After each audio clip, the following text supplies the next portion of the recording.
নমস্কার, জয় জগন্নাথ। কেমন আছেন আপনারা সবাই? আমি শ্যাম আর আপনারা দেখছেন শ্যাম জিয়া ব্লগ। তো আজকে জগন্নাথ পুরীতে রথ। তো আমিও ভাবছিলাম যে রথ দেখতে যাব, কিন্তু বাইরে প্রচুর পরিমাণে বৃষ্টি হচ্ছে। কি করে যাবো তাই ভাবছি। এখনই ডিউটি করে এলাম, তো মনে মনে করছিলাম যে রথ দেখতে যাব, কিন্তু বাইরে বৃষ্টি হওয়ার কারণে কি যে করবো সেটাই ভেবে। চলুন দেখা যাক, ছাতা নিয়েই চলে যাবো। যে জগন্নাথ দেবের যদি কৃপা হয় নিশ্চয়ই রথ দেখতে পারবো। চলুন তাহলে মন্দিরে গিয়ে দেখা হচ্ছে। রুম থেকে বেরিয়ে দেখি রাস্তাতে একদম জলে ভরে গেছে, চারিদিকে জল থই থই। আর আমি কিন্তু খালি পায়ে যাচ্ছিলাম এই বৃষ্টি ভেজা রাস্তা দিয়ে। খুবই সুন্দর লাগছিল এই দৃশ্যটা। আমার অবস্থা দেখো, আমি কিন্তু ছাতা নিয়ে বেরিয়ে পড়েছি। যা হয় হবে, যাই একবার দেখে তো আসি। এত কাছে আছি, তারা না দেখতে পেলে কেমন একটা মনে একটা আফসোস থেকে যাবে না? বৃষ্টিতে ভিজেও কিন্তু মানুষ অধীর আগ্রহে ছুটে যাচ্ছে সেই একবার রথ দর্শন করার জন্য আর একবার রথের রশ্মি ধরে টানবার জন্য। তো চলুন, আমিও মন্দিরের কাছে পৌঁছে গেছি। ওই যে দেখা যাচ্ছে মন্দিরের চূড়া। তো চলুন আপনাদেরকেও নিয়ে যাই। আমি কিন্তু মন্দিরের কাছে এসেও আমাকে অনেকটা ঘুরে ঘুরে যেতে হয়েছিল রথের কাছে, কেননা মন্দিরের যে মেন রাস্তাটা সেই রাস্তাটা ছিল ব্লক করে দিয়েছিল। আর তার জন্য অনেকটা ঘুরে ঘুরে যেয়ে প্রায় 2 কিলোমিটার আগে যেয়ে ঘুরে তারপরে আবার আমি রথের কাছে আসতে পেরেছিলাম। রথের কাছে এগিয়ে যাওয়ার সময় একই দৃশ্য দেখলাম আমি ভাই। আমি ঘুরে ঘুরে আসতে যেয়ে দেখুন 1 ফোঁটা জল পেরিয়ে রথ দেখতে। এটা কি রথ দেখা বলে না জল পেরানো বলে সেটা আমি বলতে পারছি না। তবুও আমি চেষ্টা করব আপনাদেরকে রথের কাছে নিয়ে যাওয়া। যতটাই কষ্ট হোক হোক না, রথ তো দেখতে পাবো, সেটাই একটা মনের একটা আনন্দ। তো চলুন আপনাদেরকে আগিয়ে নিয়ে যাই। একদম জল, বৃষ্টি, কাদা, বন্যা সব কিছু পেরিয়ে আমি কিন্তু রথ দেখতে এসেছি। এটা একটা আলাদাই অনুভূতি থেকে যাবে জীবনের পাতায়, একটা নতুন অধ্যায়ের মতো। প্রচুর পরিমাণে বৃষ্টি হওয়ার কারণে জল জমে গেছিলো পুরো রাস্তাতে। তো দেখুন মানুষজন তবু থেমে থাকে না, অধীর আগ্রহতে চলে আসছে রথ দেখার জন্য। তো আমিও কেন ঘরের ভিতরে বসে থাকবো, আমিও চলে এসেছি রথ দেখার জন্য। তো আপনারা কে কে এই 2026-এ রথ দেখতে এসেছিলেন আমাকে একটু কমেন্ট করে জানাবেন। যত এগিয়ে যাচ্ছি ভিড় তত বাড়ছে।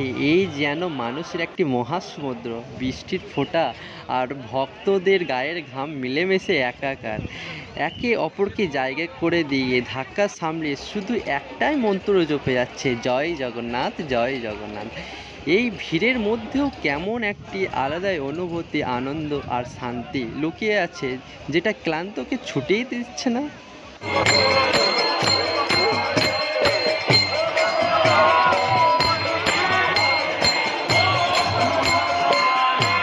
একেই বলা হয়তো ভক্ত আর ভগবানের টান। দেখুন এত ভিড়ের মধ্যে এনারা কিন্তু থামেনি, এনারা হরিনাম নাচ গান চালিয়ে যাচ্ছে প্রভুকে খুশি করার জন্য। এটাকেই বলে ভক্ত ভগবানের টান।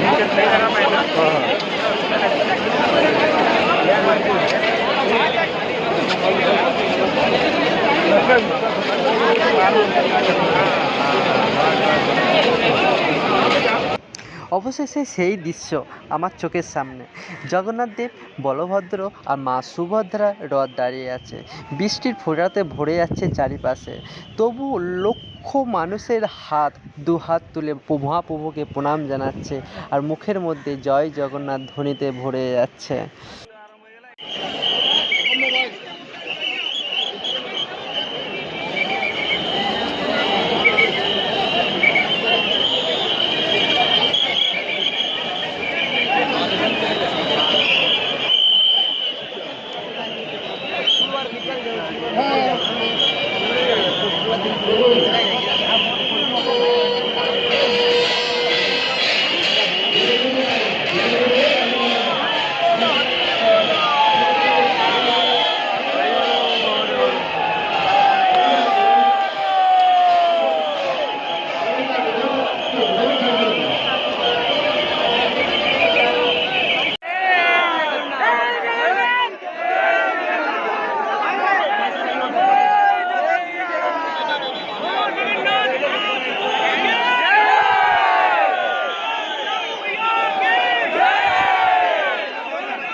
এত ভিড়ের মধ্যেও মানুষের এত আকুলতা, শুধু একবারের জন্য রথের দড়িতে টান দেওয়ার জন্য মানুষের যে এতটা আকুলতা হতে পারে সেটা আমি নিজের চোখে না দেখলে হয়তো বিশ্বাস করতে পারতাম না।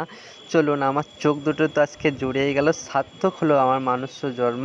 চলুন তাহলে আগিয়ে যাই আর জগন্নাথ দেবকে একটু দর্শন করার চেষ্টা করব, কিন্তু তাও ভিড়ের মধ্যে আমি চেষ্টা করেছি তোমাদেরকে দর্শন করার, কিন্তু সম্ভব হয়ে ওঠেনি। তবু যতটা পেরেছি ততটাই আমি হয়তো তোমাদেরকে দেখাতে পেরেছি। ওই যে দেখছেন রথের মধ্যে ছোট্ট করে অন্ধকারের মধ্যে দেখা যাচ্ছে দুটি চোখ বড় বড়, ওটাই হলো জগন্নাথ দেব।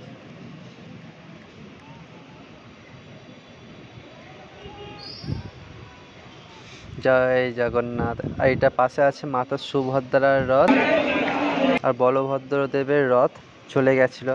আমি যখন গেছিলাম তখন বিকেল 4টে পেরিয়ে গেছিলো, তো তখনও রথ টানা স্টার্ট হয়নি, শুধু বলভদ্র দেবের রথটা একটু আগে ছিল, আর বাকি ওই দেখতে পাচ্ছ যে বলভদ্র দেবের রথ। তো চলুন আমিও একবার চেষ্টা করব বলভদ্র দেবের রথটা একবার টান মারবার জন্য, দেখি পারি নাকি। চলুন ভিড়ের মধ্যে আগিয়ে যাই তাহলে।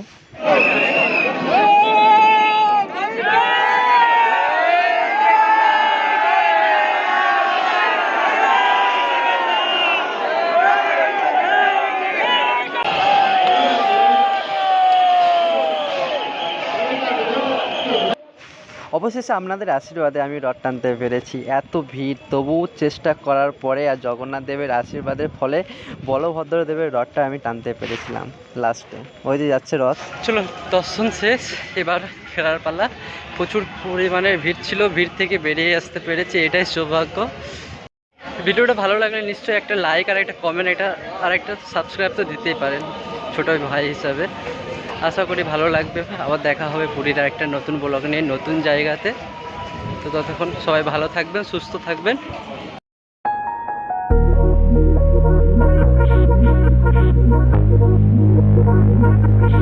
Hate it when my doubts